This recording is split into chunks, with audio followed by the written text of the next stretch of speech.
Hello বন্ধুগণ, আসসালামু আলাইকুম। সবাই কেমন আছেন? আশা করি ভালো আছেন। আবারও আপনাদের মাঝে অনেক দিন পর চলে আসলাম একটি নতুন ব্লগ ভিডিও নিয়ে। আজকের এই ব্লগ ভিডিওটি হচ্ছে দিনাজপুর রাজবাড়িকে কেন্দ্র করে। আজকের এই ভিডিওর মাধ্যমে দিনাজপুর রাজবাড়িটি পুরো ঘুরে দেখাবো এবং দিনাজপুর রাজবাড়ির ইতিহাস ও ঐতিহ্য সম্পর্কে আপনাদেরকে জানাবো। ততক্ষণ সবাই আমার পাশে থাকবেন।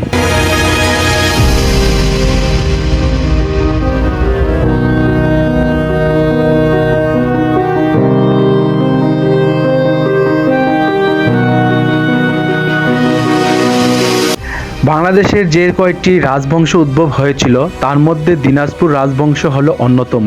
দিনাজপুর শহর হতে 4 কিলোমিটার উত্তর পূর্বে নিরিবিলি এক গ্রাম্য পরিবেশে হিন্দু, মুসলিম ও ইংরেজ এই 3 যুগের স্থাপত্য বৈশিষ্ট্যের চিত্র সম্বলিত এই দিনাজপুর রাজবাড়ি।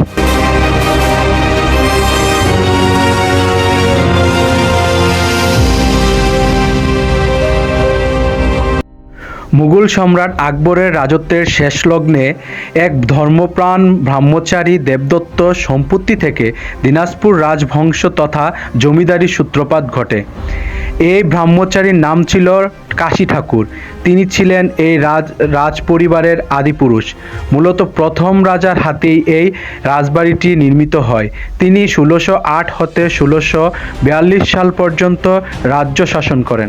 এরপর বংশানুক্রমে রাজত্ব করেন মহারাজা সুখদেব, তাহার ছেলে জয়দেব এবং তাহার বংশধর প্রাণনাথ, রামনাথ, বৈদ্যনাথ, রাধানাথ। কিন্তু রাধানাথ নাবালক থাকায় রানী সরস্বতীকে উত্তরাধিকার সূত্রে নিয়োগ দেওয়া হয়। তিনি 1779 থেকে 1800 সাল পর্যন্ত রাজত্ব শাসন করেন। পরে মহারাল্লা গোবিন্দনাথ, তারকানাথ, গির্জানাথ ও তাহার পালিত পুত্র মহারাজা জগদীশনাথ তার 30 বছর শাসন মিলে 11 জন মহারাজা 400 বছর শাসন করেন এই বাড়িতে বসেই।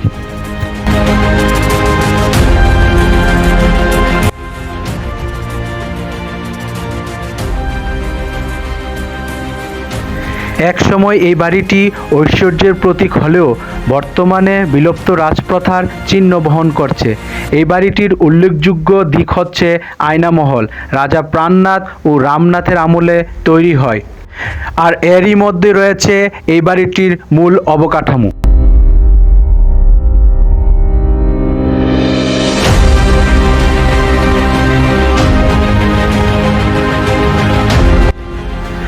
আর এখানেই দরবার হল, সিংহাসন, রাজদরবার, জলসাঘর, অতিথি ভবন, রাজকীয় পাঠাগার ছিল।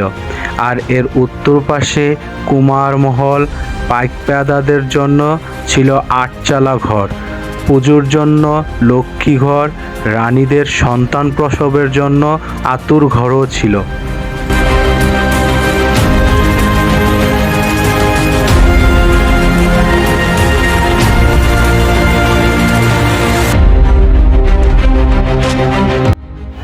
দুর্গা মন্দিরের পিছনে ছিল রানীমহল, এটি এখন বিলুপ্ত। মন্দিরের পিছনে আম গাছ, জাম গাছ, লিচু গাছ ও বিরল প্রজাতির গাছ ছিল রাজাদের বাগানবাড়ি, যা হীরা বাগান নামে পরিচিত ছিল।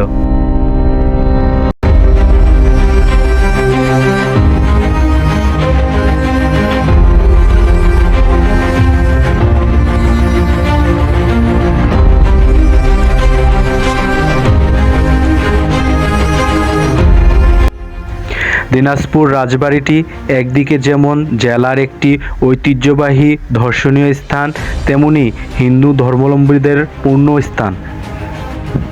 রাজবাড়ির মন্দিরে হিন্দু ধর্মাবলম্বীদের অনেক দেবদেবীর মূর্তি রয়েছে। প্রায় প্রতিদিনই পূজা ও কীর্তন হয়ে থাকে।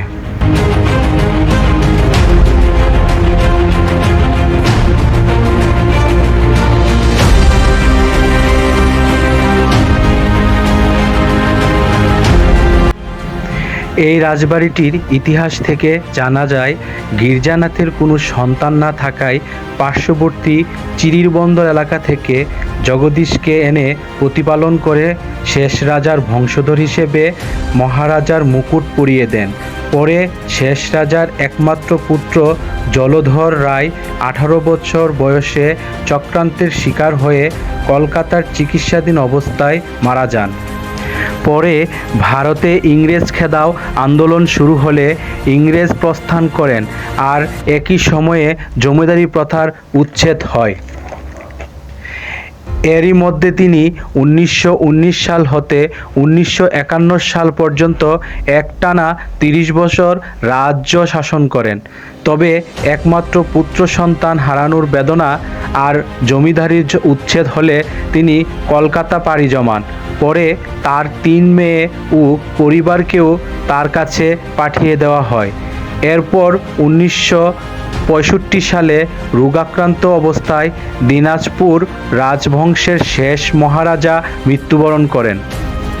দিনাজপুর রাজবাড়িটি কোনো একক রাজার তৈরি কীর্তি নয়। দিনাজপুর রাজবংশের প্রতিষ্ঠাকাল হতে শুরু করে মহারাজা জগদীশ রায় পর্যন্ত প্রায় 400 বছর ধরে ক্রমান্বয়ে গড়ে উঠেছিল এই রাজবাড়িটি।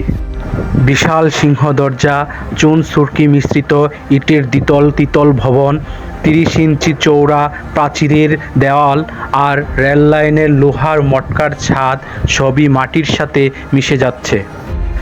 ঘন ও বৃহৎ জঙ্গলে ভরপুর দিনাজপুরের ঐতিহ্যবাহী রাজবাড়িটি এখনও কালের সাক্ষী হয়ে দাঁড়িয়ে আছে।